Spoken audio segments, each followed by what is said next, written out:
Hello everyone and welcome to my channel. So today we are going to discuss about applications of isotopes and also isobars.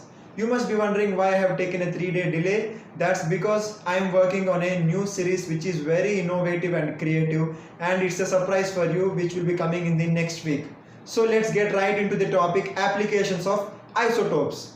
So as you have studied about isotopes till now, and you must be wondering, okay, we have studied about isotopes, then what about the applications of isotopes in daily life? Because what's the use of studying if you can't apply them in daily life, right? If you cannot apply them in daily life, then what's the use of isotopes being in the textbook? You have to understand that way. So today, for real, we are going to study about the applications of isotopes in real life. Yes, you heard it right, in the real life. Where do we use the isotopes? How are they being applied? Are they used for any human activity? So let's see. The uranium isotope, which is used in the fuel for the nuclear reactors. As you know about the nuclear reactors, they also need a fuel, right? So uranium, which is very dangerous, and that is used as an that isotope is used in the fuel for the nuclear reactors. And also a good thing about the cobalt isotope is that it is used in the treatment of cancer, which is a very good thing. And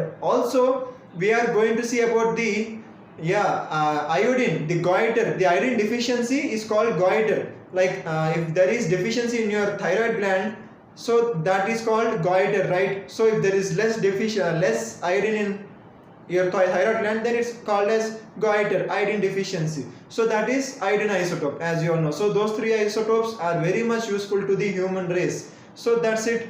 We have studied about the applications of isotopes. If you still have any doubts, or if you know other isotopes which are being used, then you can comment down in the section down below. So now let's move to isobars. So coming to isobars, you must be wondering, okay, we have studied about isotopes, then what is this isobar? Okay, now let me clear your confusion first. What is an isobar? An isobar is nothing but it has the same mass number.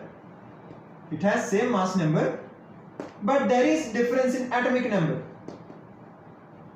In the earlier classes I have told you, if there is a difference in the atomic number, then there will also be difference in the element, because as number of protons change, the atomic number changes. As atomic number changes, the position of the element changes, the element totally changes. So if you just remove a proton or add a proton, the element is completely changed into another element. So that's why isobar means which deals with two different elements, not the same elements. Why two different elements? Because the atomic number is different, right? If the atomic number is same, just like isotopes, then it would have been same element. But this is an isobar, not an isotope. You have to be very careful like dealing with the difference between isobar and an isotope. Isobar, there are two different elements and same mass number. Yes, that's the thing here. The mass number is same, but the difference in the element or the number of protons or the atomic number. If the mass number is same, what is mass number? I have told you in the earlier classes. Mass number is the sum of protons and neutrons. That means, for example, if I take calcium and argon, calcium is 20, argon is 18, but the mass number for both these is 40 only. The number of protons in calcium is 20.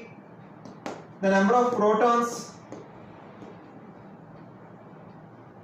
is 18. That means different atomic number, but the mass number is same. It is 40 only. How did we get the same mass number? That means the nucleons for these two atoms must be same. And I have told you the definition for nucleons in the last class.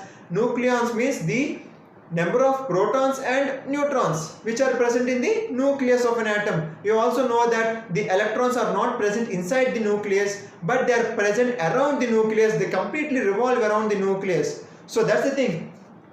Same number of protons.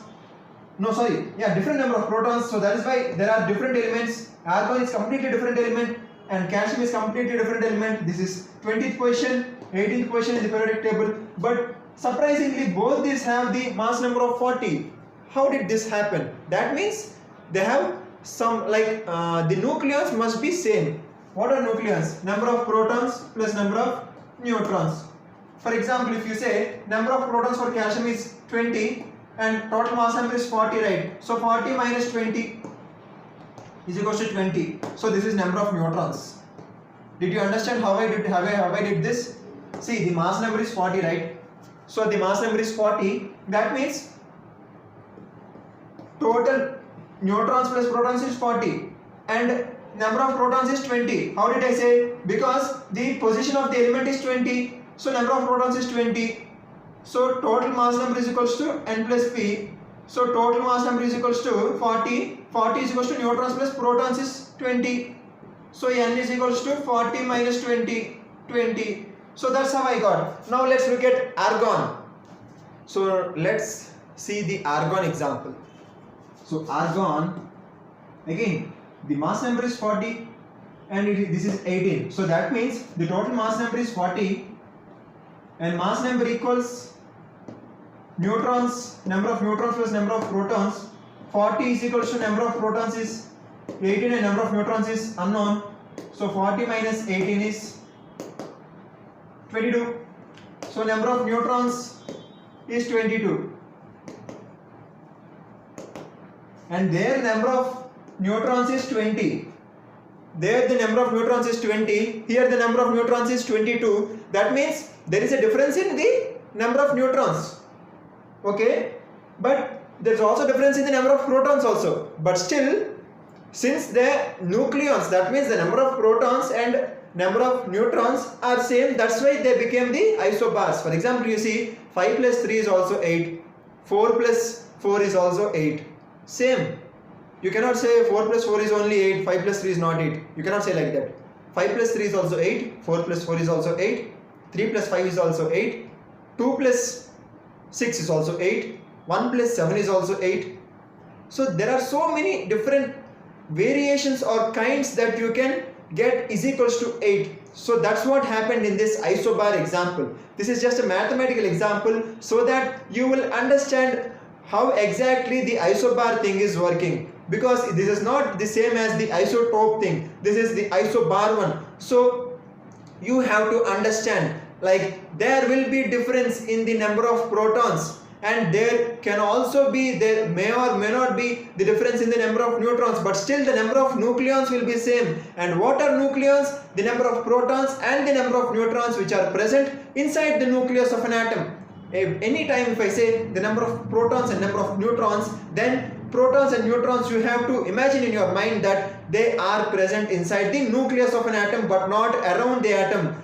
Protons or neutrons, they won't revolve around the atom just like electron. Only electron is the one which revolves around the atom but not proton and neutron. So that's the thing you have to keep in your mind. These are the things we have discussed in today's class. If you like my video, then please click on the like button and please encourage me. And if you think this video will be helpful to your friends and anyone who is facing difficulty with the chemistry subject, then please share it to them. It will be very much helpful to them if they like it. And also please don't forget to subscribe to my channel, because only the 60% of the people have subscribed to my channel, but 40% of my viewers, they are not subscribed to my channel. So please subscribe to my channel. Thank you very much.